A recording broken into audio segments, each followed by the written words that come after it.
Madame Lounis, on revient sur les bons de vacances. Effectivement, donc c'est une délibération que vous connaissez puisqu'elle revient chaque année. Afin de permettre aux jeunes Annemassiens âgés entre 6 et 18 ans de partir en vacances, la ville a mis en place le système des bons vacances. Donc c'est une aide financière qui est offerte à toutes les familles de la commune sans condition de ressources.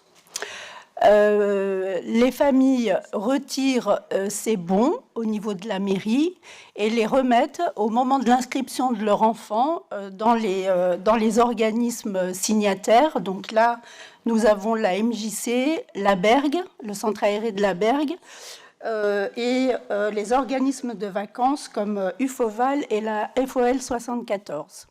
Donc ces bons sont remis à ces prestataires et sont déduits du coût total du séjour de l'enfant.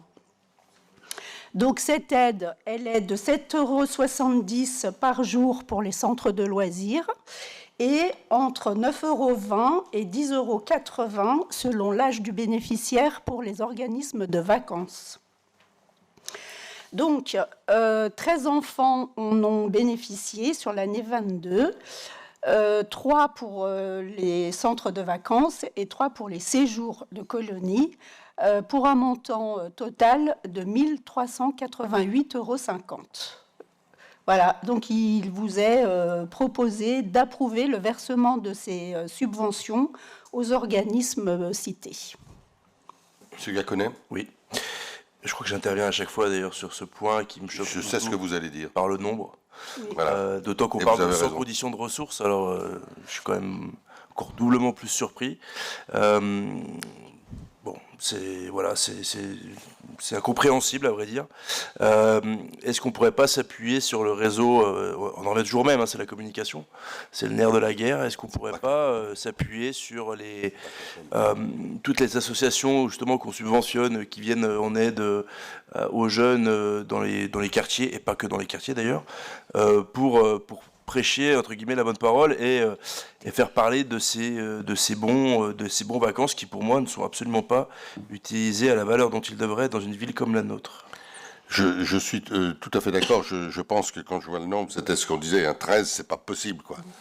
Et pourtant, c'est pas vraiment la communication. On peut utiliser les relais, mais Madame Lounis le dira mieux que moi.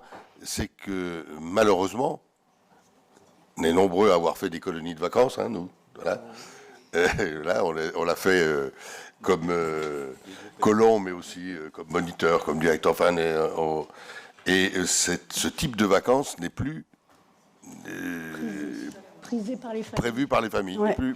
Et c'est regrettable. C'est regrettable. C'est ce qu'on entend. Parce qu'il faut bien dire que nos services font l'information, ils donnent les informations, ils connaissent les familles, ils leur disent il faut y aller, il faut là. Et ça passe pas. Voilà. Ça passe pas. Et je le regrette. Madame Lounis ? Oui, et puis il y a un autre élément aussi, c'est la troisième année, dans le cadre de quartiers d'été, il y a des séjours qui sont organisés, qui sont offerts aux familles pour la tranche d'âge 17 ans, et ce sont des séjours qui sont payés totalement par l'État. Donc, chaque année, on a 40, parce qu'il y a 40 places, on a bien les 40 places qui sont prises par les jeunes. Madame Eka ? Est-ce que c'est cumulable avec les bons CAF ? Pardon, j'ai pas Est-ce que c'est cumulable avec les bons CAF ? Je pense que oui. Oui, d'accord. Oui, il me semble que oui. Il me semble que oui. C'est cumulable. Oui, c'est indépendant, c'est sûr. C'est les bons de vacances de la ville, c'est indépendant. Voilà, c'est le constat. Juste une précision, c'est vrai, Dominique a raison.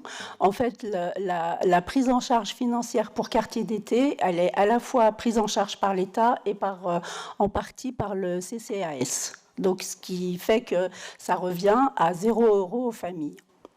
Et ça marche. Et ça marche. Voilà, donc il n'empêche qu'on va continuer et essayer de convaincre. D'autant plus quand même que, alors peut-être que nos tarifs sont bien adaptés, mais qu'au centre aéré de la Bergue, le centre aéré de la Bergue, il fait le plein, hein, lui. Il fait le plein, on le voit bien dans le... Madame Louis le suit en tant que vice-présidente de l'AGLO. Donc, sur l'UFOVAL, voilà, c'est le séjour en colonie. Mais pourquoi il n'y a pas suffisamment de demandes Ah oui, c'est les camps, c'est uniquement les camps. Voilà, c'est pas le séjour. Ils veulent pas voir partir leur gamin, quoi. C'est ça. Ils veulent pas voir partir leur gamin. Et voilà, c'est une crainte. Et c'est embêtant parce que c'est aussi très très formateur. Vous le savez bien. Est-ce qu'il y a des votes contre? Est-ce qu'il y a des abstentions? Merci.